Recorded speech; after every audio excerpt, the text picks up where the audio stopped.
The box was already sitting on my doorstep when I got home. No postage, no label, just my name written across the top in red Sharpie, letters wide, and uneven like a child learning cursive. I live alone. No one knew my address outside of work and Amazon. I stood there staring at it for a full minute before picking it up. It was heavier than it looked. Inside, a phone. Cheap Android model. Prepaid. It buzzed the second I touched it. Unknown sender.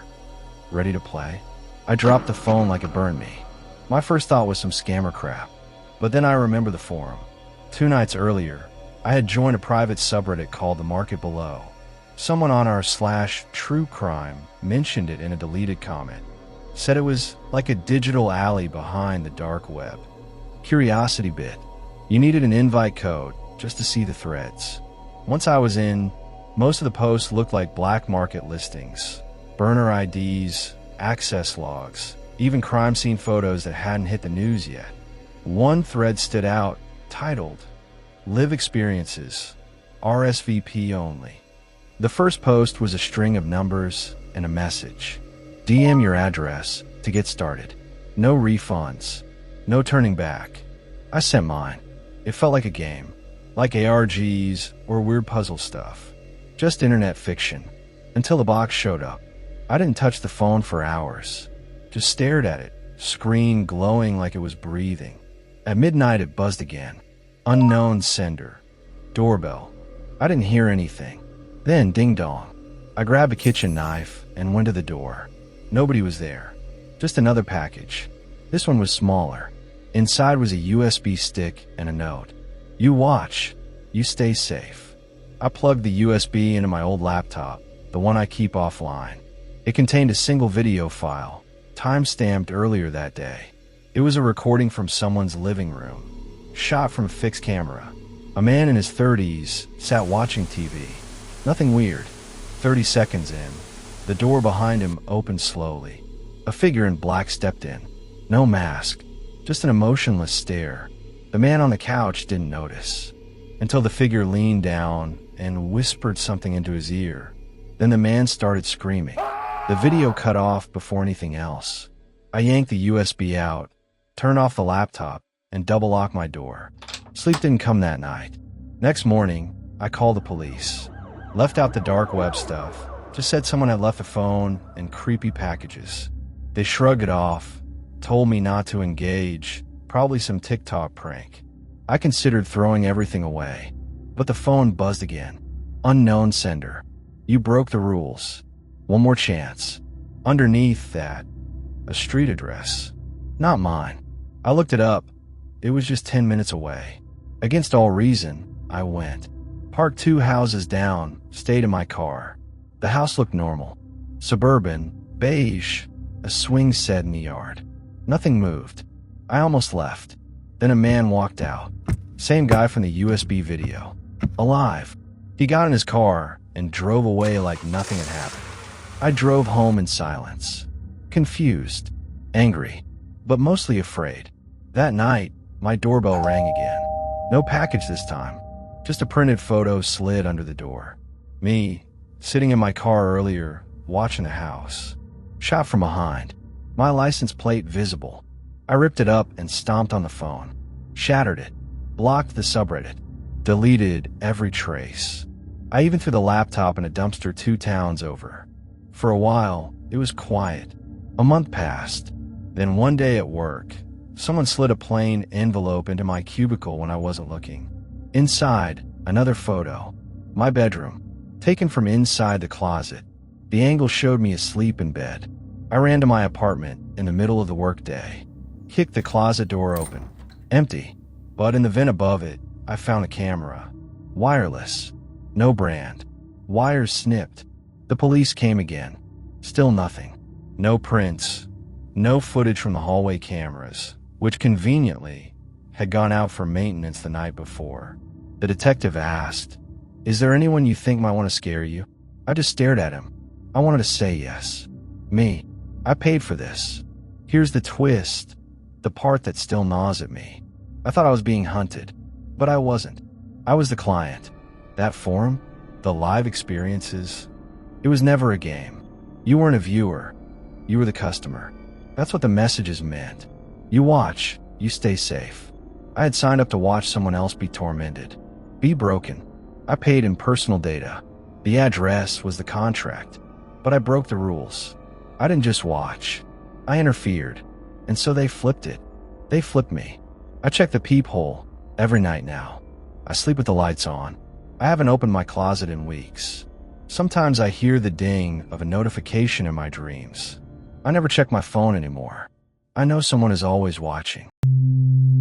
The first time I saw someone die on screen, I didn't know it was real. I was 17, bored, and stupid. My friend Jay had handed me a flash drive with a smug smile and said, "You like true crime, right? This is the realest you'll ever get." He didn't stick around to watch it with me. The video started innocently enough. A grainy hallway, flickering fluorescent lights, the distant sound of a vent rattling. A man walked into the frame, face blurred. Then another. One carried a pair of bolt cutters. There was a scream, muffled like it came from inside a bag, and then the camera panned down. A woman was tied to a radiator. Her mouth was taped. She looked up, her eyes wide, pleading. She was alive. I slammed my laptop shut. I didn't sleep well that night. I convinced myself it was fake, some twisted indie film shot with a VHS filter for effect. I didn't tell anyone. The less said, the better. But that wasn't the end. I became curious. Reddit led me down a rabbit hole. A few deep web subreddits. Then forums. Then someone mentioned Deadwire, a private streaming site that rotated links weekly and required a referral code. Getting in felt like breaking into a secret club. Jay got me a code. When I first logged in, Deadwire looked surprisingly clean. No flashy banners. Just a list of stream titles like Basement Feed 12 or Live Test 44. There were hundreds. Most of them were static, night vision cameras in storage units, basements, or hotel rooms. Nothing happened for hours, but sometimes someone came in. The stream that hooked me was tagged Feed 24, active. A man in a black hoodie paced around a girl duct taped to a chair. He didn't touch her. He just talked, whispering things I couldn't quite make out. Eventually, he left. She cried for a long time. Then the screen cut to black. There was no violence that night, but something about the anticipation, the fear in her face, it made my stomach churn. I told myself I watched to see if she escaped, but I never saw anyone escape. Then came Stream 42. It was different. The title said, "He deserves it." The video started with a guy, maybe in his 20s, strapped to a metal bed frame. A masked figure came in and showed a photo to the camera. A girl, around 12. The masked figure said, "This one, he ruined her. Now we ruin him." In the chat, people typed things like "finally" and "do it slow." I left the stream, but not before I saw the first cut. That's when I tried to delete everything. Wipe the drive, burn if I could. But paranoia kicked in. I started covering my webcam. I threw out the laptop. I got a new phone. I didn't go on Deadwire again. 2 weeks later, I got a message from a hidden number. "We noticed you left early. Feed 42 needs closure." I blocked it. A day later, an envelope arrived in the mail. Inside, a still frame from the video, me reflected in the laptop screen, watching. They had seen me. I stopped going out.